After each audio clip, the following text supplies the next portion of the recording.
agak beda. Syarat-syarat itu dilonggarkan sama Allah Ta'ala.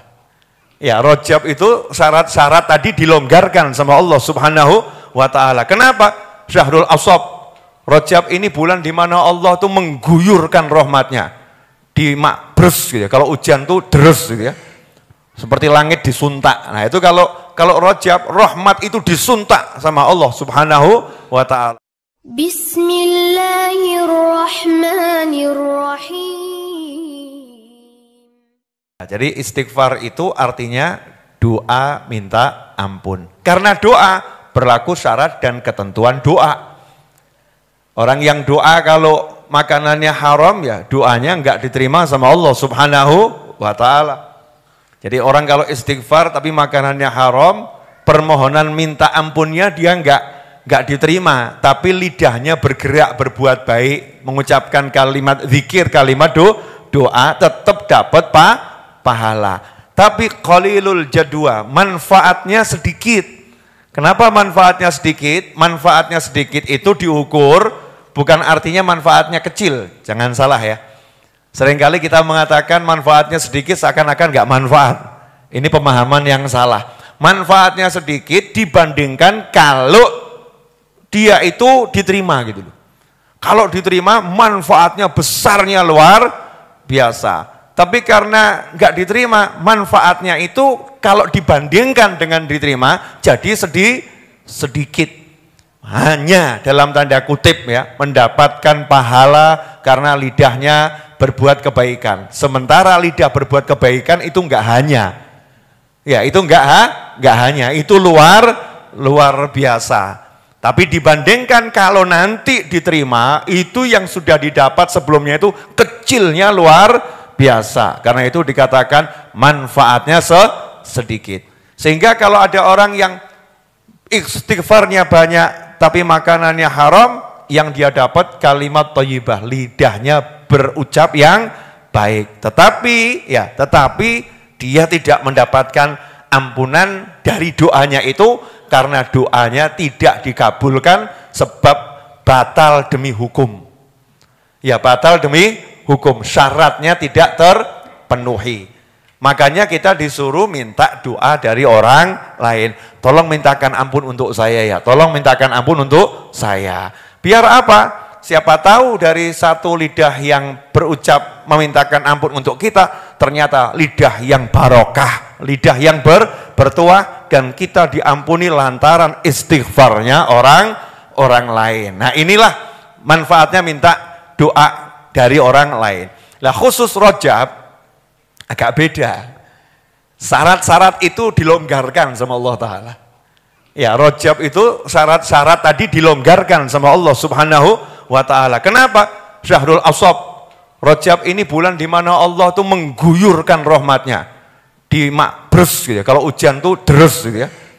Seperti langit disuntak. Nah, itu kalau Rajab, rahmat itu disuntak sama Allah Subhanahu wa Ta'ala. Disuntak itu bahasa Indonesianya apa? Beda. Dituangkan itu pelan-pelan. Betul ya? Dan sedikit. Ditumpahkan. Ya, rodok pas itu ya. Tapi rodok beda ya. Suntak itu paling enak. Ditumpahkan tuh ya rodok halus. Tapi ya betul itu ya. Disuntak sama dengan ditumpahkan. Jadi rahmat itu ditumpahkan oleh Allah Subhanahu wa Ta'ala di bulan Rajab. Maka yang enggak keduman rahmat ini termasuk orang yang keterlaluan. Na'udzubillah min dzalik. Saking di mana-mana rahmat itu ditumpahkan. Lah kita disuruh nyambut. Lah Allah numpahkan ya kita terima. Lah cara nerimanya bagaimana? Istighfar yang banyak. Kalimat istighfar yang banyak ini akan menyebabkan kita nanti akan bisa mengambil rahmat Allah sebanyak mungkin. Itulah bedanya istighfar di bulan Rajab dan istighfar di bulan yang lain. Doa sama-sama doa, tapi waktunya yang berbeda. Ya, waktunya yang berbeda. Ada orang yang ngomong, mungkin ya rodok sok paham gitu. Semua waktu kan baik. Kenapa harus dibeda-bedakan? Ya udah, kamu kalau nganggap seperti itu, lah kenapa puasa kok di bulan Ramadan? Gitu kan ya? Semua waktu baik. Kenapa Allah pilih Ramadan untuk puasa? Semua waktu baik. Kenapa Allah pilih hari Senin untuk lahirnya Nabi Muhammad sallallahu alaihi wasallam? Semua waktu baik. Lah kenapa kok sholawat itu diperintahkan hanya di malam Jumat dan hari Jumat untuk diperbanyak sebanyak mungkin. Malam Kamis, malam Selasa, malam Rebu, malam Sabtu, malam Senin itu sholawat disuruh baca, tapi tidak disuruh membaca sebanyak di malam Jumat dan hari Jumat. Nabi kita Muhammad SAW memerintahkan umatnya malam Jumat dan hari Jumat banyak sholawat kepada Nabi Muhammad SAW. Kenapa kok di malam Jumat? Kenapa kok di hari Jumat? Karena Allah punya hikmah. Dari perjalanan waktu 12 bulan, hanya 4 bulan yang Allah bilang bulan mulia. Emang yang lain nggak mulia? Ashurul Hurum, hanya 4 bulan. Dzulqa'dah, Dzulhijjah, Muharram, kemudian loncat ke bulan Rajab. Hanya 4 bulan ini yang disebut bulan mulia. Yang lain nggak disebut bulan mulia. Walaupun bulan itu semua mulia. 4 bulan ini punya keistimewaan yang ditetapkan oleh Allah Subhanahu wa ta'ala. Agar apa? Agar kita di perjalanan waktu itu menanti-nanti loh, di bulan ini ada apa ya, di bulan ini ada apa. Sehingga hati manusia tidak bosan ya. Hatinya enggak bosan, ada trennya gitu loh ya. Ini trennya tren istighfar. Oh ini trennya tren baca Al-Quran, Ramadan. Oh ini Sya'ban, trennya tren sholawat. Dzulhijjah, ya itu trennya makan-makan. Sembelih korban ya. Jadi kalau Dzulhijjah jangan bahas puasa, bahasnya makan kambing, sapi, bukan ayam loh ya, ayam nggak dikorbankan. Ya, samping, sapi, onta, ya itu trennya makan-makan. Trennya ibadah haji. Ramadan, trennya umrah, karena umrah di bulan Ramadan seperti haji bersama Nabi Muhammad sallallahu alaihi wasallam. Bulan kelahiran Nabi Muhammad SAW, trennya apa? Belajar sejarah kehidupan Rasulullah SAW, baca maulid di sana dan di sini. Setiap waktu ada trennya. Lah Rajab ini trennya tren istighfar, minta ampun. Bulan bersih. Lah kenapa harus istighfar? Jawabannya ya sederhana. Lah kalau enggak diampuni berarti tempatnya di mana? Manusia itu hidup kan cuma 2.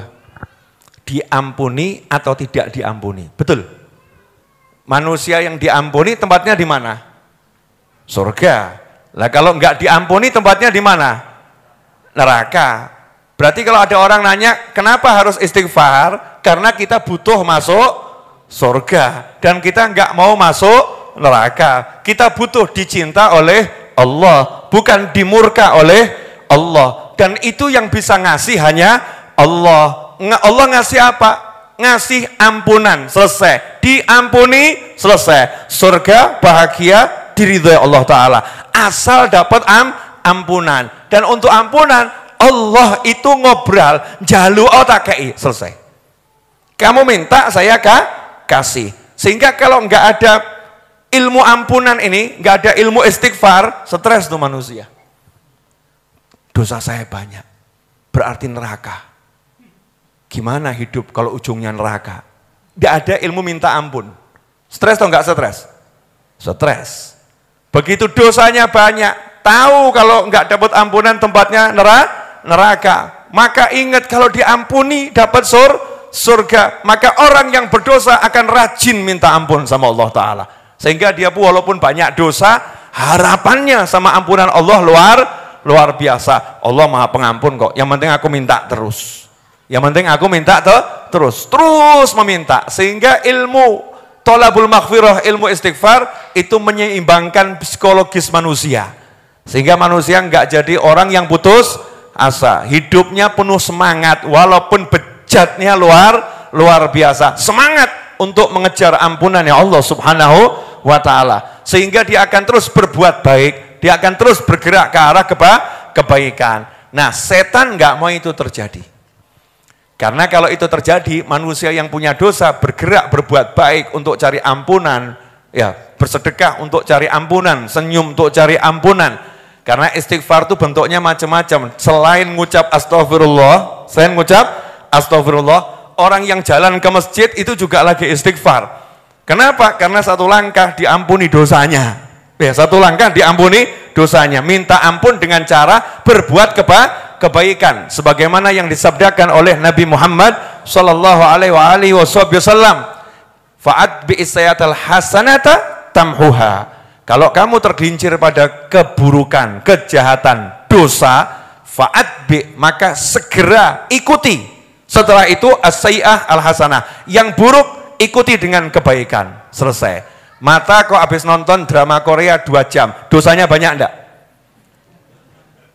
Bu, bapak-bapak lihat drama Korea 2 jam, kira-kira dosanya banyak enggak? Bu, banyak enggak bu? Banyak enggak bu? Sebutkan satu.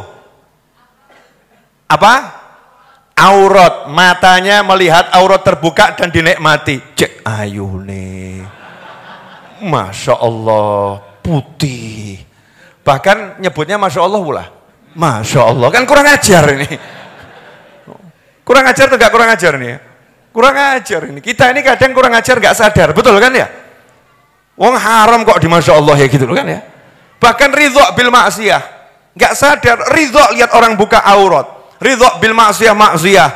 Ridho dengan kemaksiatan. Enggak meludo. Enggak ikut telanjang, ikut dosanya orang yang telanjang. Ngeri atau enggak ngeri? Apalagi kalau ada adegan yang adegan. Enggak usah dijelaskan ya. Saya enggak pernah lihat drakor. Ada adegan-adegan yang adegan. Terus ditontok sama gimana gitu. Hatinya enggak benci, hatinya enggak apa namanya, kok koyo ngono ya. Haram ini, dia ada begitu. Itu nontonnya dosa, hatinya juga ikut berdosa. 2 jam, berapa banyak dosa yang diproduksi? Masya Allah, sadar. Astagfirullah. Dosa ini. Dosa ini. Qadhaan. Ya Allah. Lah karena memang tadi terlanjur berbuat dosa ya Rob. Dan memang ya saya kalah sama nafsu saya ya Rob. Berbuat dosa sadar ya Rob. Bukan karena berani melawan dirimu ya Allah. Tapi kalah melawan nafsu. Ternyata nafsuku lebih besar daripada cintaku padamu ya Rob. Tolong maafkan aku ya Allah. Masya Allah, sadar ya. Maafkan aku ya Allah. Jadikan nafsuku ini kalah. Dan aku mencintaimu lebih dari segala-galanya. Ampuni aku ya Allah. Sebagai balasanku kepada mata yang ngajak maksiat ini, maka mata ini akan aku ajak taat. 4 jam baca Al-Quran. Masya Allah. Nyoh kapokmu kapan ngaji. 4 jam baca Al-Quran. Ternyata lidahnya capek. Akhirnya matanya tok yang lihat mushaf. Kebet no. 4 jam. Loh, melihat mushaf ibadah atau enggak ibadah? Ibadah. Lihat mushaf itu ibadah. Karena kalau kamu lihat gambar yang haram juga maksiat. Maka lihat mushaf itu walaupun tidak kamu baca ibadah. Makanya kalau habis mata ini lihat yang welek. Gelar mushaf di depan. Tonton tok wis gak macam-macam. Nanti kalau ada orang nanya, kamu lagi ngapain? Ngeresiki moto gitu ya. Selesai. Ini baru namanya orang berjuang minta ampun. Itu namanya sungguh cari ampunannya Allah Subhanahu wa taala. Ini ampunannya Allah taala ini memang diobral gitu. Allah sayang sama hambanya yang minta ampun. Lah setan bisi. Makanya jangan ikut-ikut setan ya. Ini yang ikut-ikut begini model-model apa namanya yang sudah terdidik dengan baik oleh setan. Jadi setan itu punya kelompok-kelompok yang dia didik untuk menjadi bala tentara setan. Ngeri atau enggak ngeri? Nih, setan suka ngomong begini.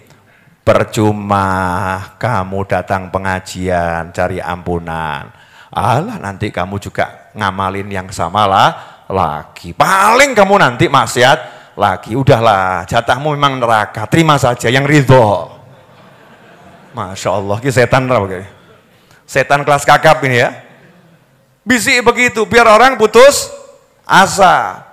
Ada lagi setan mengatakan, alah percuma, kamu lihat mushaf, ini matamu kamu bersihkan, toh nanti kamu kotorilah lagi. Ini percuma. Jadi kalimat percuma. Semua kalimat yang mengajak manusia menghentikan amal soleh itu setan. Ciri-cirinya itu. Setiap kalimat yang mengajak manusia menghentikan amal soleh itu setan. Kenapa? Karena Allah tidak pernah mengajarkan manusia berhenti amal soleh. Fafirru ilallah fa'at bi'isa'atal hasanah tamhuha. Selalu begitu, nggak ada. Kalau habis maksiat jangan amal soleh ya, percuma. Nggak ono kan? Yang ada kejar itu. Makanya dalam sebuah hadis, ini saya akan bacakan biar saya nggak salah. Wa an Abi Sa'id Al-Khudri radhiyallahu anhu anin Nabi sallallahu alaihi wasallam qala, dari sahabat Abi Sa'id Al-Khudri radhiyallahu anhu dari baginda Muhammad sallallahu alaihi wasallam, beliau berkata, qala iblis. Ini yang menyampaikan Nabi Muhammad SAW. Jadi ucapan iblis dikutip oleh Nabi Muhammad SAW. Berarti Rasulullah bisa tahu ya ucapannya iblis ya. Ya, Rasulullah bisa tahu ucapannya iblis, maka kamu jangan ngarang-ngarang. Iblis ngomong teko endi. Ya, ini kalau Rasulullah fakta. Memang diberi ilmu oleh Allah Subhanahu wa taala. Qala iblis. Siapa iblis? Ya, iblis ini kan mbah-mbah setan. Setan itu kan hanya anak buah. Kadang manusia bisa jadi setan, kadang jin bisa jadi setan. Nah, kalau iblis memang bangsa jin yang terkuat, yang sudah dilaknat tidak mungkin dapat rahmat. Pengalamannya udah jangan ditanya. Ahli ngajak manusia ke neraka. Itu iblis. Nah, iblis ini bersumpah kepada Allah. Dikutip oleh Nabi Muhammad SAW. Qala iblis wa izzatika la abrahu ughwi ibadaka ma damat arwahum fi ajsadihim. Katanya iblis, demi izzahmu. Bayangkan loh nih. Iblis itu bersumpah membawa keagungannya Allah. Demi keagunganmu. Demi keagunganmu. Sumpah ya Allah demi keagunganmu. Saya tidak akan pernah berhenti menyesatkan hamba-hambamu. Kalimatnya itu di sini ibadah. Tidak akan berhenti menyesatkan hamba-hambamu. Kalau diteliti lebih dalam, makna hamba ya seluruh manusia ini hakikatnya hamba Allah. Tetapi ada makna terselubung di sini. Jadi orang yang sudah ahli taat, ahli ibadah, bukan hambanya dunia loh ya.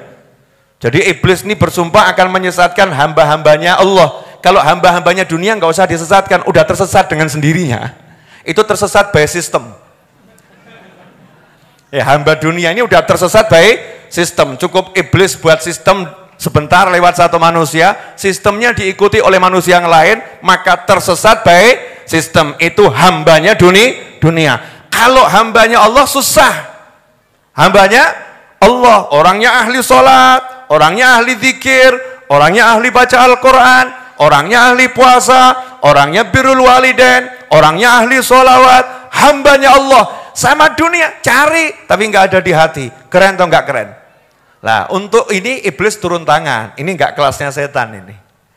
Ini kelasnya iblis langsung. Qala wa izzatik, demi keagunganmu ya Rabb, la abrahu ughwi ibadak. Aku nggak akan pernah berhenti menyesatkan hamba-hambamu. Madamat arwahum fi ajsadihim, selama ruh mereka itu masih bersemayam di jasadnya. Artinya selama masih hidup, saya akan sesatkan mereka. Jawabannya Allah ajib. Allah kok ditantang ya. Ini iblis kan menantang Allah ya. Saya nggak akan berhenti menyesatkan. Maka Allah kasih jawaban yang membuat iblis itu nangis. Kalau tahu jawabannya gitu nggak akan ngomong iblis. Kalau tahu jawabannya gitu iblis nggak akan ngomong. Maka Allah Subhanahu wa taala berkata, faqala wa izzati wa jalali. Kata Allah, demi keagunganku dan demi kebesaranku, la azalu aghfiru lahum ma istaghfaruni. Kata Allah Ta'ala, aku tidak akan pernah berhenti mengampuni mereka selama mereka itu minta ampun kepadaku. Selesai. Enak atau enggak enak? Enak atau enggak enak? Jadi iblis sesumbar, itu hamba-hambamu ya Rabb yang ahli sholat, ahli zikir, ahli macam-macam, ahli ibadah itu akan saya sesatkan selama mereka hidup demi keagunganmu. Allahnya jawab, demi keagunganku, demi kebesaranku jalali, aku nggak akan pernah berhenti mengampuni mereka selama mereka itu minta ampun kepadaku. Makanya ciri-ciri hamba Allah itu paham kalau Allah itu maha mengampuni. Artinya maha adalah tidak ada dosa yang tidak bisa diampuni oleh Allah Subhanahu wa ta'ala. Semua dosa bisa diampuni Allah Subhanahu wa ta'ala. Maka dia akan terus berjuang minta ampun sama Allah. Itu hambanya Allah. Tapi yang udah bukan hambanya Allah, nggak ngerti itu. Apa bisa yang diampuni? Dosa saya terlampau gede loh. Mana yang lebih besar? Dosamu atau ampunannya Allah? Ampunannya Allah. Makanya jangan pernah menganggap ada seseorang yang dosanya nggak bisa diampuni Allah Ta'ala. Emang Tuhannya kita? Tuhannya Allah Subhanahu Wa Ta'ala. Tugas kita adalah ngajarin. Udah kamu minta ampun yang banyak. Ya jangan diulang-ulangi. Ya jangan diulang-ulangi. Tapi kalau kamu ulang-ulangi, istighfarnya juga harus diulang-ulangi terus. Selama kamu minta ampun, maka Allah akan ngampuni kamu. Kenapa? Karena hamba Allah itu punya ilmu. Ilmu keyakinan bahwasanya Allah maha mengampuni. Itu mahal.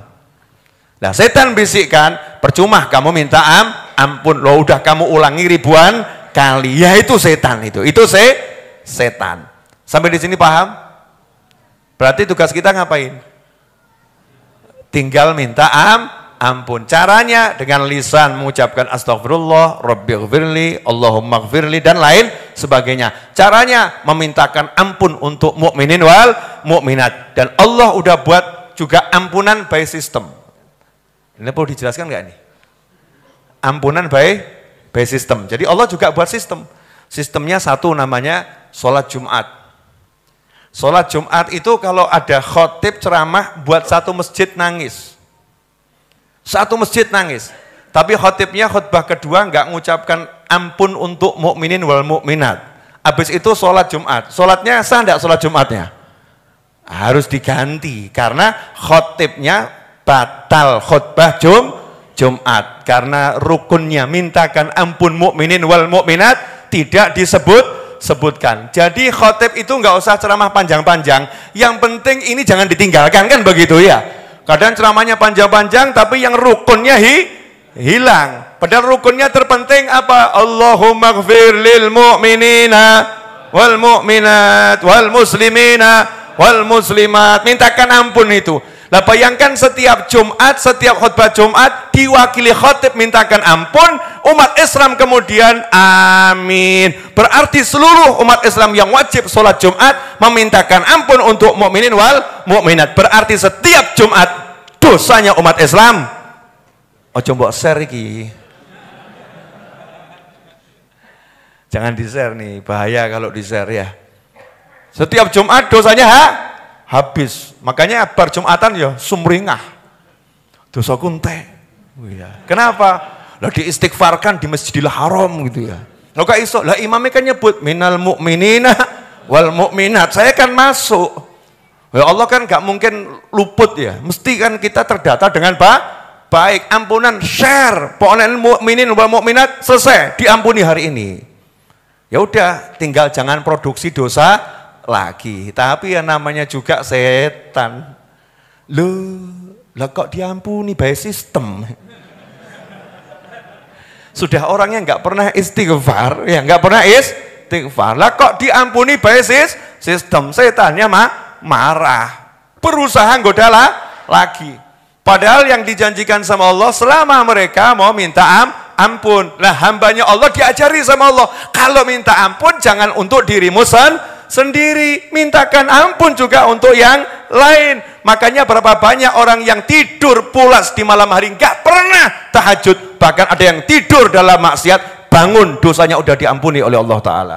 Nah kok iso gitu ya, karena tetangganya orang soleh, tetangganya orang baik, dia yang sholat malam, dia yang nangis, ya Allah ampuni tetanggaku ini, ampuni dia yang di samping maksiat, yang di sini taat, sehingga dapat ampunan gara-gara istighfarnya yang di samping. Makanya kamu kalau hidup cari rumah, golek sing tonggone apik. Betul ya? Bejo atau enggak bejo? Bejo. Lah kok ndelalah tonggone ya ahli maksiat. Malaikat lewat yang bagian azab getno sisan wis ya. Sak kampung enggak ana sing istighfar gitu kan. Getno sisan kata malaikat, naudzubillah min dzalik. Nah, itulah bedanya punya tetangga yang baik sama tetangga yang belum jelas. Ya, yang belum jelas. Kalau kita sadar kita kurang baik, ya yuk kita cari tetangga-tetangga yang baik. Minimal tonggone masjid mesti apik. Betul enggak? Oh, ini masjid gak mungkin toh imamnya terus doanya begini. Ya Allah, ampuni warga kampung ini kecuali rumah nomor 15. Mungkin enggak? Enggak mungkin. Enggak mungkin seperti itu. Pastikan ya Allah, ampuni umat Islam dimanapun berada, khususnya tetangga-tetangga masjid ini, betul kan ya? Khususon bahkan. Mendapatkan doa khusus. Nah ini maghfirah. Nah Allah buat sistem umat Islam ini agar beristighfar dan mintakan ampun orang lain. Makanya kita kalau doakan orang itu apa? Rabbighfirli wali walidayya. Bukan aku sendiri, Rabbighfirli wali walidayya. Makanya kita kalau ada orang meninggal dunia, doanya apa? Allahumma gfir lahu. Nomor satu itu dulu, Allahumma gfir lahu atau Allahumma gfir laha. Allahumma gfir lahum. Ya, kalau yang meninggal banyak atau Allahumma gfir laha, diniatkan jenazah seluruhnya. Yang penting mintakan ampun untuk yang meninggal dunia. Mintakan ampunan. Ya, mintakan ampunan penting. Makanya jangan pernah buat orang putus asa. Terutama diri kita sendiri. Kalau ada orang ngeledek kita, kenapa kamu qomat kamit? Apa manfaatnya kamu qomat kamit? Jawabannya, tunggu saja tanggal mainnya. Nanti kamu akan tahu sendiri. Kapan? Kuburan tontonanku. Manfaatnya apa? Karena aku banyak istighfar, pasti Allah akan bersihkan noda-noda dosa dari diriku. Yakinlah seperti itu dan ajari orang lain seperti itu. Dah, jadi nggak usah dibahas lagi. Yang jelas istighfar ini penting biar kita diampuni. Kalau diampuni aib ditutup, Allah senang. Selesai, betul ya? Nah sekarang bab duit.